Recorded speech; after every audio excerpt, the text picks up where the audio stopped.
श्री गणेशाय नमः। ओम गम गणपते नमः। संक्षिप्त गरुड़ पुराण। शुक्र शोणित के संयोग से जीव का प्रादुर्भाव, गर्भ में जीव का स्वरूप तथा उसकी वृद्धि का क्रम, शरीर के निर्माण में पंच तत्वादि का अवदान, षाण कोशिक शरीर, गर्भ से जीव के बाहर निकलने पर विष्णु माया द्वारा मोहित होना, आतुर व्यक्ति के लिए क्रियमाण कर्म तथा उनका फल, पिंड और ब्रह्मांड की समान स्थिति। तार्क्ष ने कहा, हे प्रभो, उद्भिज, स्वदेज, अंडज और जरायुज, ये चार प्रकार के प्राणी किस प्रकार उत्पन्न होते हैं? त्वचा, रक्त, मांस, मेदा, मज्जा और अस्थि में जीव कैसे आता है? दो पैर, दो हाथ, गुरु भाग, जीवा, केश, नख, सिर, संधि मार्ग तथा नाना प्रकार की बहुत सी रेखाओं की उत्पत्ति कैसे होती है? काम, क्रोध, भय, लज्जा, हर्ष, सुख और दुख का भाव मन में कैसे आता है? इस शरीर का चित्रण, छिद्रण और विभिन्न प्रकार की नसों से वेष्टन कैसे हुआ है? हे ऋषिकेश, इस असार भव सागर में शारीरिक रचनाओं को मैं इंद्रजाल ही मानता हूँ। हे स्वामिन, नाना दुखों से भरे हुए इस असार सागर रूप संसार का कर्ता कौन है? श्री विष्णु ने कहा, हे गरुड़, कोश के निर्माण की परम गोपनीय प्रक्रिया को मैं कहता हूँ। उसके जानने मात्र से व्यक्ति सर्वज्ञ हो जाता है। हे वेंते, संसार के प्रति दया करते हुए तुमने जीव के कारण तत्व पर अच्छा प्रश्न किया है। एकाग्र चित्त होकर तुम उसे सुनो। स्त्रियां ऋतु काल में 4 दिन त्याज्य होती हैं, क्योंकि प्राचीन काल में ब्रह्मा ने वृतासुर के मारे जाने पर लगी हुई ब्रह्म हत्या को इंद्र के शरीर से निकालकर 1/4 भाग स्त्रियों को दे दिया था। उसी कारण स्त्रियां ऋतु काल के प्रारंभ में 4 दिन अपवित्र मानी जाती हैं और उस समय तक उनका मुख नहीं देखना चाहिए, जब तक वह पाप उनके शरीर में विद्यमान रहता है। स्त्री का ऋतु काल के पहले दिन चांडाली, दूसरे दिन ब्रह्मघातनी, तीसरे दिन रज की मानना चाहिए, चौथे दिन वह शुद्ध होती है। एक सप्ताह में वह देवता और पितरों के पूजनीय पूजन योग्य हो जाती है। प्रथम सप्ताह के बीच जो गर्भ स्त्री में रुक जाता है, उसकी उत्पत्ति मलिमचुस मलिमचुच मलिमलुच से माननी चाहिए। वीर्य स्थापन के समय माता पिता के चित्त में जैसी कल्पना होगी, वैसे ही गर्भ का जन्म होगा, इसमें संदेह नहीं है। युगम तिथि वाले रात्रियों में सहवास करने से पुत्र और अयुम रात्रियों में सहवास करने से कन्या का जन्म होता है। अतः ऋतु काल के पहले सप्ताह को छोड़कर दूसरे सप्ताह की युगम तिथियों में सहवास के प्रवर्त होना चाहिए। सामान्यतः स्त्रियों का ऋतु काल 16 रात्रियों का होता है।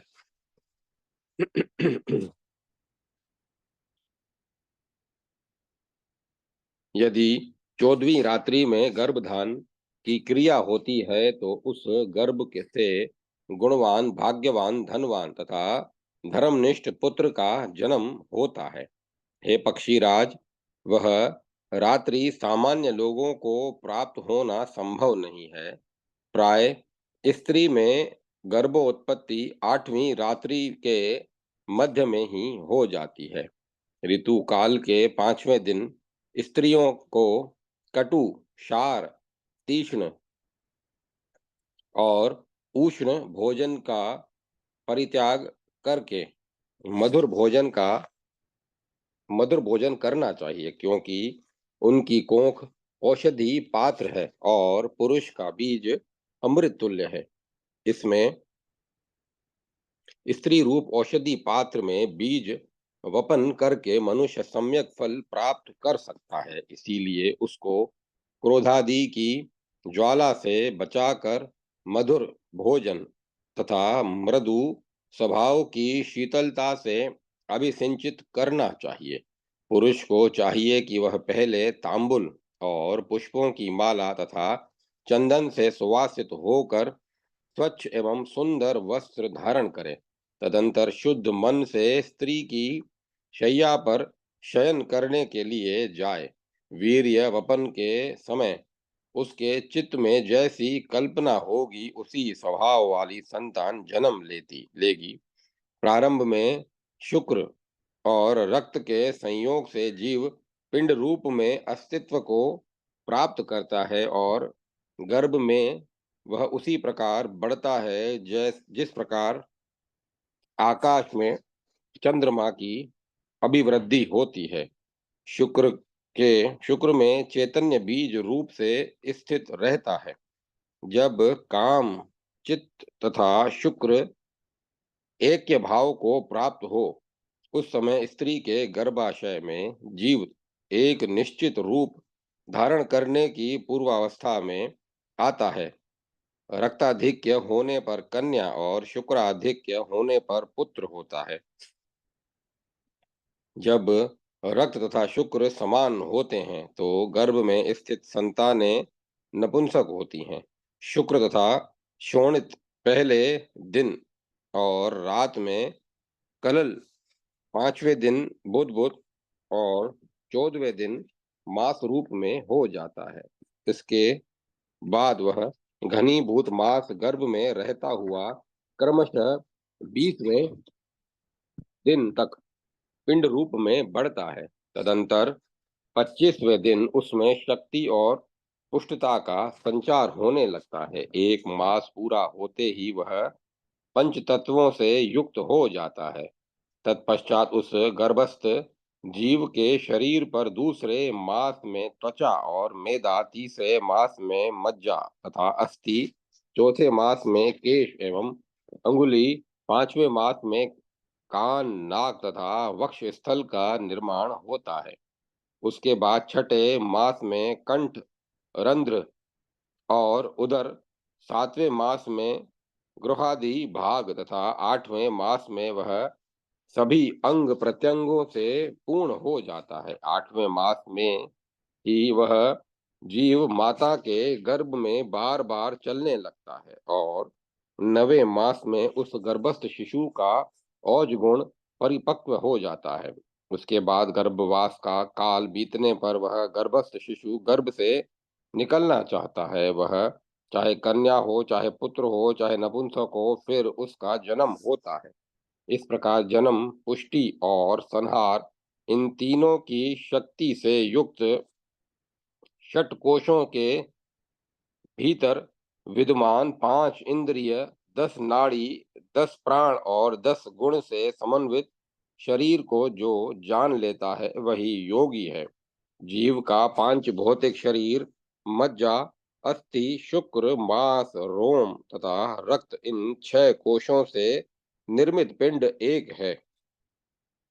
9वें और 10वें मास में इसका पांच भौतिक स्वरूप अत्यंत स्पष्ट हो जाता है।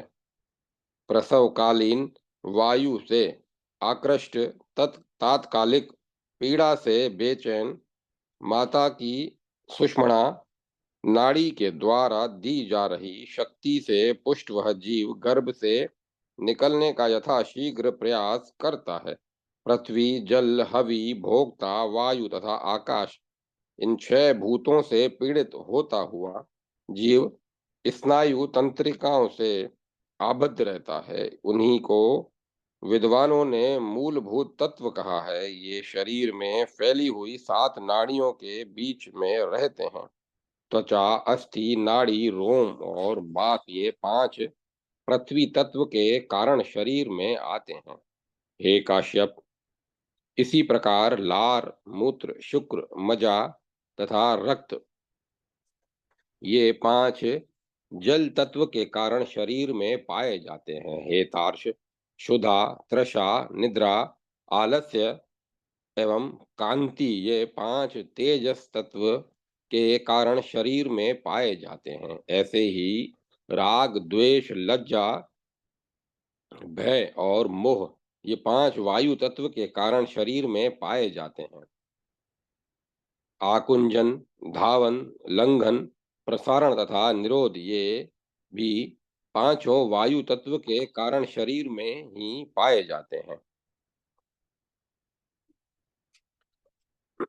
हे गरुड़, शब्द, चिंता, गांभीर्य, श्रवण और सत्य संक्रमण संक्रम, सत्य और असत्य का विवेक, ये 5 आकाश तत्व के कारण शरीर में आते हैं।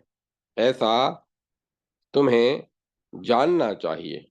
श्रोत, त्वक, नेत्र, जीवा तथा नाक, ये ज्ञानेंद्रियां हैं, जबकि हाथ, पैर, गुदा, वाणी और ब्रुहा, ये कर्मेंद्रियां हैं। इड़ा, पिंगला, सुषुम्ना, गांधारी, गजजीवा, पुषा, यक्षा, अलम्बुक्षा, कुहू तथा शांकिनी, ये 10 नाड़ियां मानी गई हैं।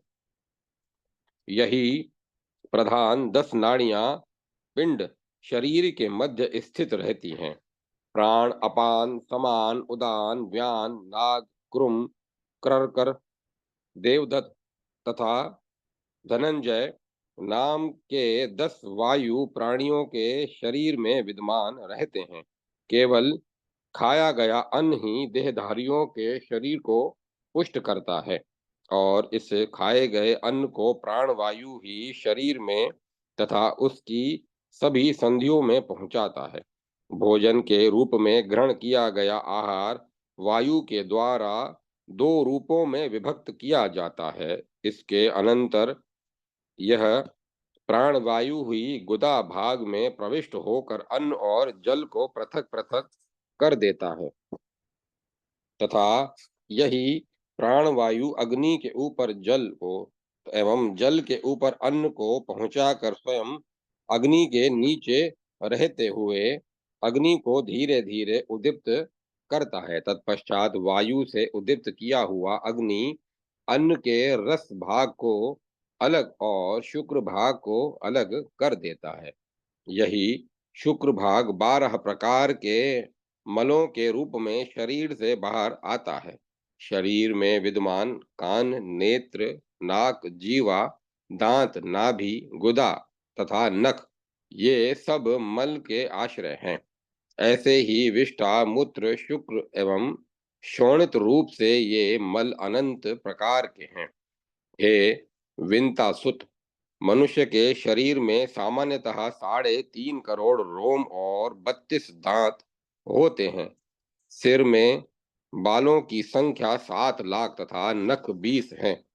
हे तार्क्ष, पुराने लोगों ने सामान्य रूप से शरीर में 1000 पल मांस, 100 पल रक्त, 10 पल मेदा, 10 पल त्वचा, 12 पल मज्जा, 3 पल महारत, 2 कुंड, अन्न की एक माप को 12 मुट्ठी के बराबर होती है, 2 कुड़व, शुक्र तथा 1 कुंड संतानोत्पत्ति के लिए उपयोगी स्त्री के विद्यमान शोणित रज को माना है। इस प्रकार मानव शरीर में 6 प्रकार के कफ, 6 प्रकार की विष्ठा, 6 प्रकार के मूत्र और 360 से अधिक अस्थियां होती हैं। इस प्रकार पिंड शरीर के विषय में बताया गया। इसे ही शरीर का वैभव कहते हैं। इन सब के अतिरिक्त शरीर में कुछ नहीं है। कर्मानुसार ही मनुष्य को सुख, दुख, भय तथा कल्याण प्राप्त होता है। कर्म का अनुष्ठान शरीर के द्वारा ही संभव होने से शरीर का महत्व है। इस शरीर के द्वारा ही जीव उत्तम से उत्तम अथवा अधम से अधम गति प्राप्त करता है। इसीलिए शरीर की उत्पत्ति की प्रक्रिया यहाँ बताई जा रही है। वायु जीव को गर्भ से बाहर करता है। उस समय उसके दोनों पैर ऊपर और मुख नीचे की ओर रहता है। ऐसा जीव पहले तो यथाक्रम माँ के गर्भ में रहकर ही धीरे धीरे बढ़ता है। माता के द्वारा ग्रहण किए गए अन्न, फल, दूध, घृत और जल के आहार से उस जीव के शरीर की हड्डियां पुष्ट होती हैं तथा वह जीवित रहता है। उस जीव के नाभि प्रांत से शक्ति वर्धनी नाड़ी जुड़ी रहती है, जिसको आप्यायनी कहा जाता है। उसका संबंध स्त्रियों के आंत छिद्रों से होता है। उनके द्वारा खाया पिया गया पदार्थ गर्भ में स्थित प्राणी के पेट में आप्यायनी नाड़ी के द्वारा पहुंचता है। माँ के द्वारा भोक्ता भुक्त पदार्थों से पुष्ट देह वाला होकर वह जीव वायु की प्रतिदिन वृद्धि को प्राप्त होता है। इसी वृद्धि क्रम में संसार की पुनराभूत अनेक विषयों की स्मृतियां उसे होती हैं और उन्हीं स्मृतियों के कारण दुखित वह प्राणी खिन्न हो जाता है तथा अनेक प्रकार की नाड़ियों का अनुभव कर इधर उधर गतिमान होता है एवं गर्भ से निकल करके मैं पुनः ऐसा कुछ नहीं करूंगा जिससे मुझे पुनः गर्भ की प्राप्ति हो। यह सोचकर जीव अपने उन सैकड़ों पुनर्जन्मों का स्मरण करता है जिनमें उसको सांसारिक देव योनियों और मृत्यु लोक की नाना योनियों के सुख दुख का अनुभव प्राप्त हुआ था। उसके बाद समय अनुसार वह प्राणी अधोमुख होकर 9वें या 10वें मास में गर्भ से बाहर आता है।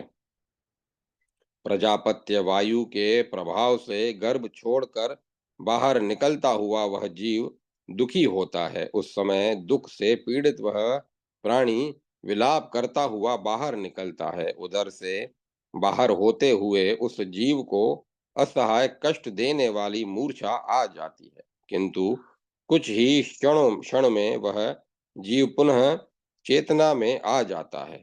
वायु के स्पर्श से उसको सुखानुभूति होती है। तत्पश्चात संसार को मोहित करने वाली विष्णु की माया उसके ऊपर अपना प्रभाव जमा लेती है। उस माया शक्ति से विमोहित जीवात्मा का पूर्व ज्ञान नष्ट हो जाता है। ज्ञान नष्ट होने के बाद वह जीव बाल भाव को प्राप्त करता है। तदंतर उसे कौमार्य, यौवन और वृद्धावस्था भी प्राप्त होती है।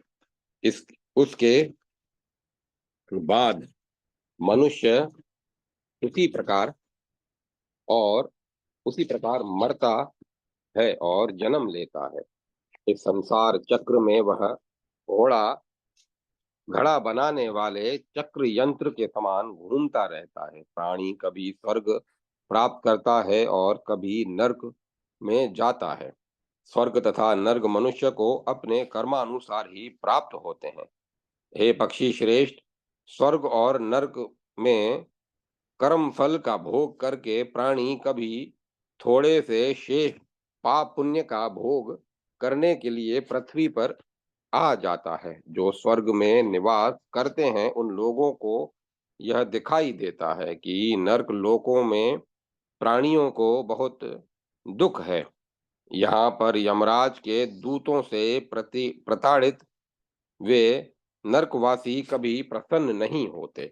उन्हें तो दुख ही दुख झेलना पड़ता है। जब से मनुष्य विमान में चढ़कर ऊपर की ओर प्रस्थान करता है, तभी से उसके मन में यह भाव स्थान बना लेता है कि पुण्य के समाप्त होने पर मैं स्वर्ग से नीचे आ जाऊंगा। इसीलिए स्वर्ग में भी बहुत दुख है। नरकवासियों को देख उसके जीव को महान दुख होता है, क्योंकि मेरी भी इसी प्रकार की गति होगी। इस चिंता से वह रात दिन मुक्त ही नहीं होता। गर्भवास में प्राणी को योनिजन्य बहुत कष्ट होता है। योनि से पैदा होते समय उसे महान दुख होता है। उत्पन्न होने के बाद बालपन में भी उसे दुख है और वृद्धावस्था में भी दुख है। काम, क्रोध तथा ईर्ष्या का संबंध होने से युवा अवस्था में भी उसके लिए असहनीय दुख है। दुख स्वप्न वृद्धावस्था में तथा मरण के समय भी उत्कट दुख उसे होता है। यमदूतों के द्वारा खींचकर नरक में भी ले जाए जा रहे जीव को यथो अधोगति प्राप्त होती है। उसके बाद फिर जीव का गर्भ से जन्म होता है और मृत्यु होती है। ऐसे संसार चक्र में प्राणी कुंभकार के चक्र के समान घूमते रहते हैं। पूर्व जन्म में किए गए पुण्य पाप से बंधे हुए जीव बार बार इसी संसार में आवागमन का दुख भोगते हैं। हे पक्षिन, सैकड़ों प्रकार के दुख से व्याप्त इस संसार क्षेत्र में रंच मात्र भी सुख नहीं है। विंतासुत, इसीलिए मनुष्यों को मुक्ति के लिए प्रयत्न करना चाहिए। जीव की जैसी स्थिति गर्भ में होती है, वह सब मैंने तुम्हें सुना दिया है। अब मैं पूर्व क्रम से पूछे गए प्रश्न का ही उत्तर दूं और इसी अंतराल में कुछ अन्य प्रश्न करने की तुम्हारी इच्छा है। गरुड़ ने कहा, हे देवेश, पूछे गए प्रश्नों में से दो महत्वपूर्ण प्रश्नों के उत्तर तो मुझे प्राप्त हो गए हैं। अब मुझे तीसरे प्रश्न का उत्तर प्रदान करने की कृपा करें। श्री कृष्ण ने कहा, हे पक्षींद्र, मरणासन प्राणी के लिए क्या करना चाहिए, यह तुमने प्रश्न किया है। उसका उत्तर सुनो, मैं संक्षेप में कह रहा हूं।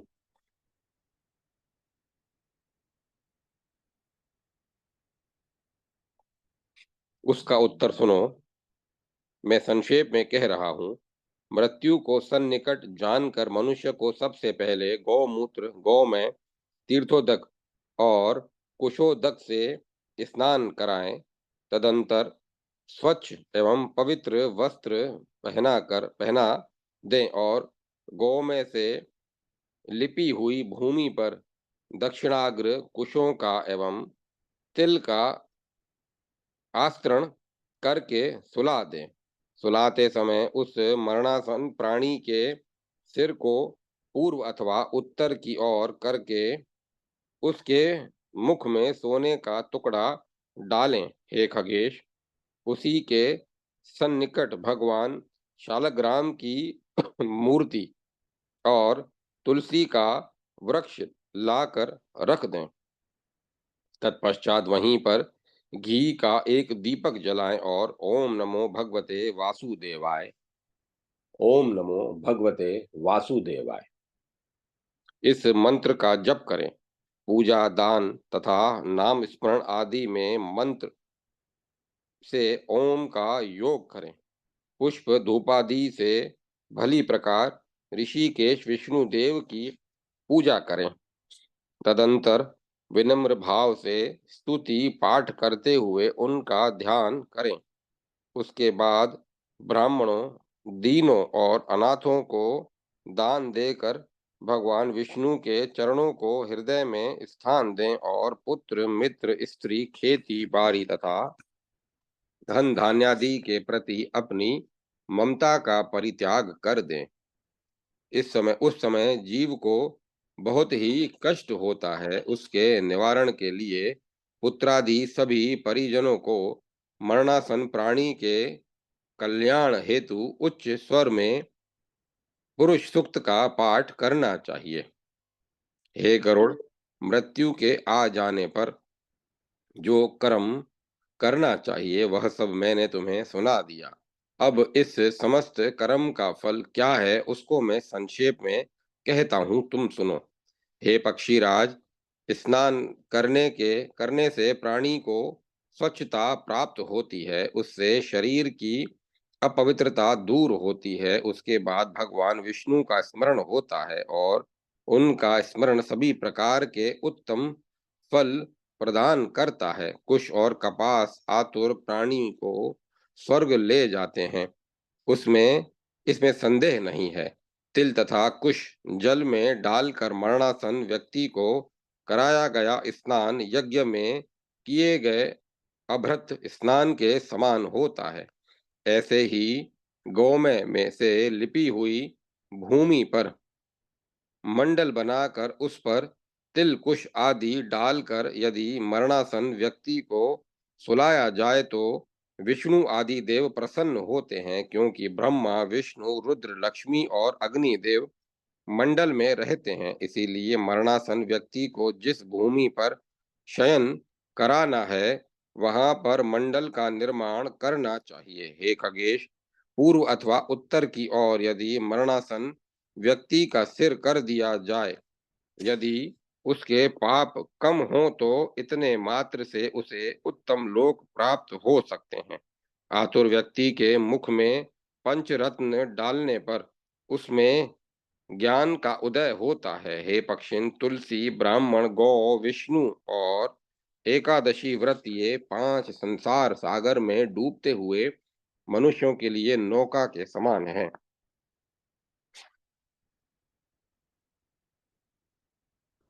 विष्णु, एकादशी, गीता, तुलसी, ब्राह्मण एवं गौ, यह षटपदी इस असार और जटिल संसार में प्राणी को भक्ति प्रदान कराती है। ओम नमो भगवते वासुदेवाय।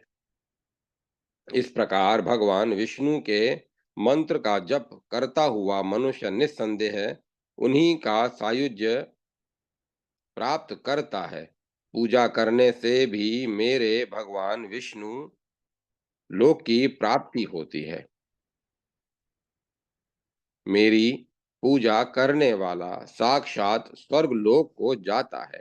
हे काश्यप, पुरुष सूक्त के पाठ से अपने परिजनों के व्यामोह में फंसा हुआ प्राणी बंधन से मुक्त हो जाता है। परलोक प्राप्ति में के जितने साधन बताए गए हैं, उनमें जिन साधनों की अधिकता होगी, उन्हीं का फल मनुष्य को अधिकाधिक प्राप्त होगा। यथाशक्ति ब्राह्मण, दीनों और अनाथों को दान देना चाहिए। ऐसा करने से यह सदैव प्रसन्न रहता है। हे साधो, स्नानादि करने पर मनुष्य को प्राप्त होने वाले समस्त फलों का विवरण यही है। इसको मैंने कह दिया। अब इस ब्रह्मांड में जो गुण विद्यमान हैं, उन्हें तुम सुनो।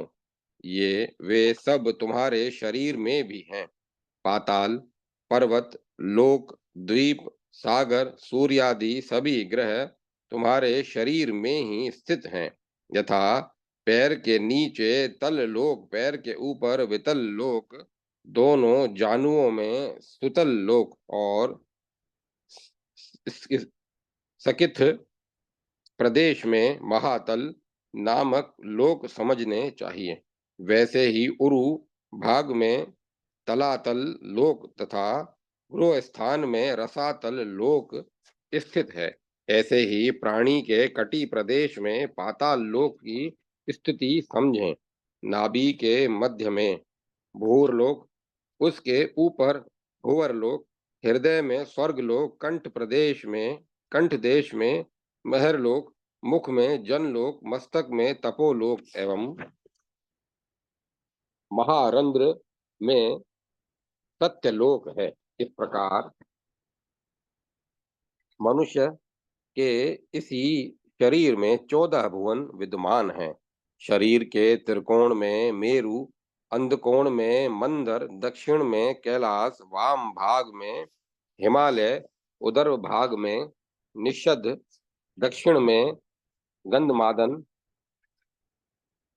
और वाम रेखा में मलय, इन 7 कुल पर्वतों की स्थिति है। इस देह के अस्थि भाग में जम्बू द्वीप, मज्जा में शाक द्वीप, मांस में कुश द्वीप, शिराओं में क्रोंच द्वीप, त्वचा में शालमली द्वीप, रोम समूह में पलश द्वीप और नखों में पुष्कर नामक नाम का द्वीप है।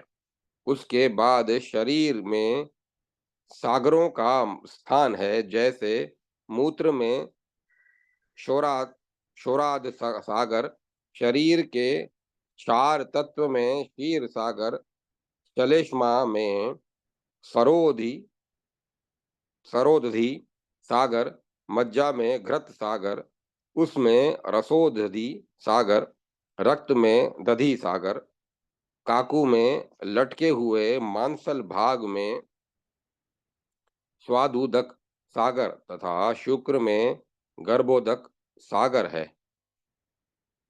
नाद चक्र में सूर्य, बिंदु चक्र में चंद्रमा, नेत्र में मंगल, हृदय में बुध, विष्णु स्थान में गुरु, शुक्र में शुक्र, नाभि स्थान में शनि, मुख में राहु और पायु में केतु को माना गया है।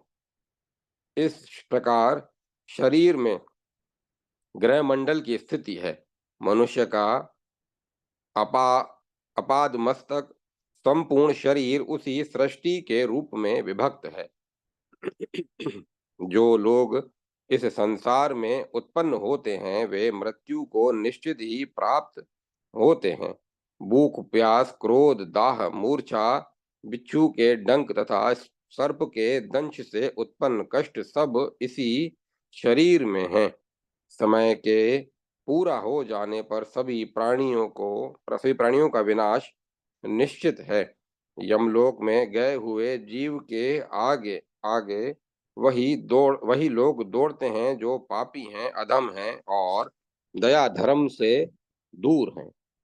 यमराज उनके बाल पकड़कर घसीटते हुए अत्यंत संतप्त मरुस्थल तथा दहकते हुए अंगारों के बीच में से ले जाते हैं। अत्यंत दुख से कातर इन पापियों को यमलोक की एक झोपड़ी में तब तक रहना पड़ता है जब तक पूर्व जन्म नहीं होता है। तार्क्ष्य, इस प्रकार जीव कर्मानुसार जन्म लेता है और मृत्यु को प्राप्त होता है। इस संसार में जो उत्पन्न हुए हैं वे अवश्य ही मरेंगे, इसमें संदेह नहीं है। आयु, कर्म, धन, विद्या और मृत्यु ये पांचों गर्भ में प्राणी के रहने के समय ही निश्चित हो जाते हैं। जीव कर्म से ही जन्म लेता है और विनष्ट होता है। सुख, दुख, भय एवं कल्याण कर्म से ही प्राप्त होते हैं। नीचे की ओर मुख तथा ऊपर की ओर पैर किए हुए प्राणी को गर्भ से वायु की ही खींचकर बाहर लाता है। जन्म लेते ही उस देहधारी को सगह विष्णु की माया सम्मोहित कर लेती है। अपने द्वारा किए गए पाप पुण्य से संबंधित योनि में जीव को जन्म प्राप्त होता है। हे खगेश्वर, उत्तम प्रकृति वाला व्यक्ति अपने सुकृत से अच्छे भोग भोगता है। उसका जन्म भी सत्कुल में होता है, किंतु जैसे जैसे उसके द्वारा दुष्कृत होता है वैसे ही वैसे उसका जन्म भी नीच कुल में होने लगता है। वह उसी दुष्कर्म से दरिद्र, रोगी, मूर्ख और अन्य दुखों का पात्र बन जाता है। अध्याय 32 समाप्त। जय माता सरस्वती। जय मां सरस्वती। ओम नमः शिवाय। ओम नमो नारायण। ओम नमो भगवते वासुदेवाय। ओम तत्सत। ओम तत्सत। ओम तत्सत। कथा को विराम दिया जाता है।